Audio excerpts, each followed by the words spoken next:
And interestingly, you start off by comparing yourself to a potted plant. And if you can just briefly tell us how that all started, thinking about yourself as a potted plant. And I can relate. I have had similar life experiences, and the potted plant metaphor, I was right there with you, and how maybe you're not so much a potted plant anymore. And that's a good thing. Yes. So that I always have to stop myself because I can go into the very long, rambly version of the story.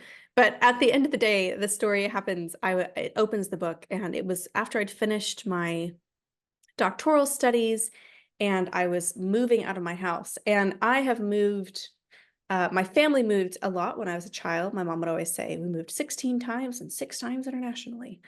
And then after, when I did my own studies, Sounds basically like for something my 10, kids are going to say too. I turned out okay. So it's fine. At least I think. Anyway, and then when I did my own studies, I moved once a year until I lived in this one flat for 27 months, and it was wonderful.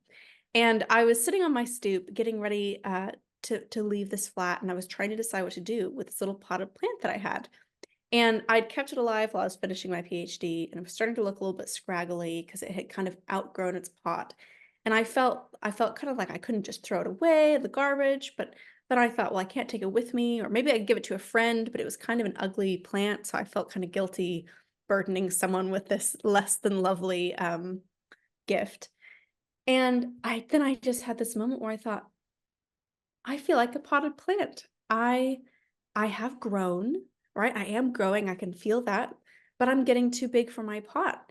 Um, but then I also had this fear of, if you've ever tried to plant a potted plant, sometimes they just die because their roots aren't prepared for the soil. And I thought, what if I'm not able to root? And even if I can root, how would I know where to root? And so that's where that metaphor came from. But for me, being able to just put that into words and describe kind of the pain or the problem that I was experiencing helped me have kind of a way to think about moving forward. And even if that didn't mean finding a place to root, which it hasn't exactly meant yet, although I have been in Scotland quite a long time for me, um, it helped me know that what I needed was to think of myself as a tree and think, well, what do trees need? What is it that the potted plant of my soul is in need of and not getting? And it was things like rootedness. I needed to root somewhere. If it wasn't in a place, it needed to be in a community of believers. It needed to be, it was at that stage in my life where I was asking big questions about relationships and marriage.